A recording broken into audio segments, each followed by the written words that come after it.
चलिए बात कर लेते हैं तीसरी अहम खबर की। छत्तीसगढ़ से खबर है। ये पूर्व मुख्यमंत्री भूपेश बघेल ने सुप्रीम कोर्ट का दरवाजा खटखटाया है। भूपेश बघेल ने गिरफ्तारी से बचने के लिए अग्रिम जमानत याचिका लगाई है।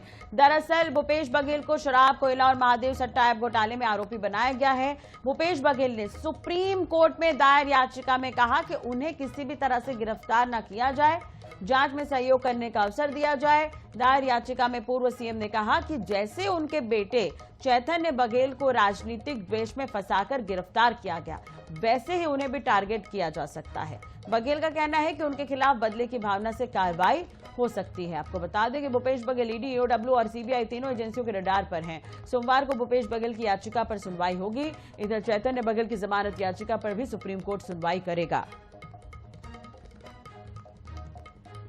तो सुप्रीम कोर्ट की शरण में पहुंचे हैं सीएम भूपेश बघेल। गिरफ्तारी से बचने के लिए अग्रिम जमानत याचिका लगाई है।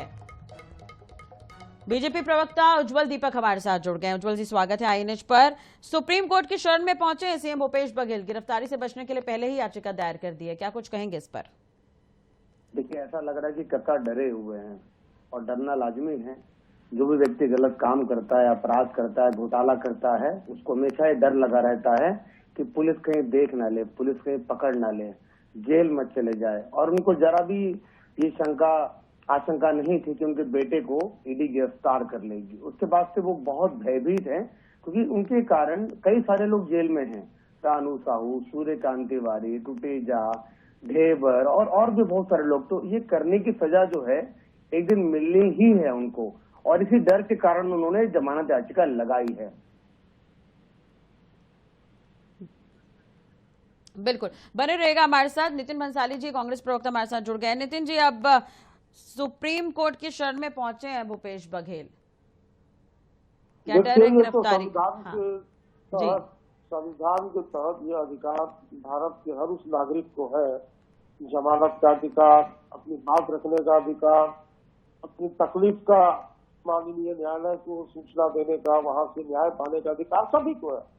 तो ये उसी एक प्रक्रिया का हिस्सा है कि लगातार जो झूठी कार्रवाइयां, मुझे बताइए 2.5 साल तक, मुझे लगभग लग रहा 2.5 भी नहीं, अब तो 3 साल लगभग होने आ रहे हैं। 3 साल में हर 2-3 महीने में नई 2000 पन्नों की, कभी 2200 पन्नों की, कभी 2000 करोड़ का घोटाला, कभी वही घोटाला 5000 करोड़ का हो जाता है, कभी 4000 करोड़ का हो जाता है।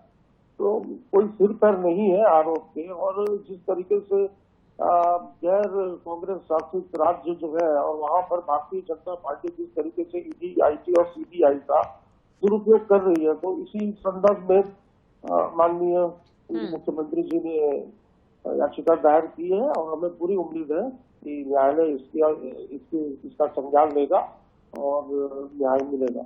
चैतन्य बघेल की जमानत याचिका पर भी सुप्रीम कोर्ट सुनवाई करेगा। नितिन जी, बने रहेगा हमारे साथ। उज्जवल जी भी जुड़े हुए। उज्जवल जी, ये तो प्रक्रिया है, प्रक्रिया के तहत वो आगे तक पहुंचे हैं, अपील की है उन्होंने, याचिका लगाई है सुप्रीम कोर्ट में, कह रहे हैं नितिन जी। हाँ, ये जैसा नितिन जी ने कहा कि हर अपराधी को ये अधिकार प्राप्त है, हर आरोपी को यह प्राप्त है, हर घोटाला करने वाले को अधिकार प्राप्त है कि वो बेल के लिए एप्लीकेशन दे सकता है। भारत के संविधान में है, और संविधान की रक्षा भारतीय जनता पार्टी की सरकार में होती है।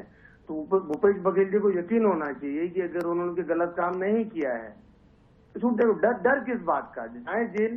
पहले तो वो बोलते थे कि जेल भेजे, मुझे जेल भेजे, जेल भेजे।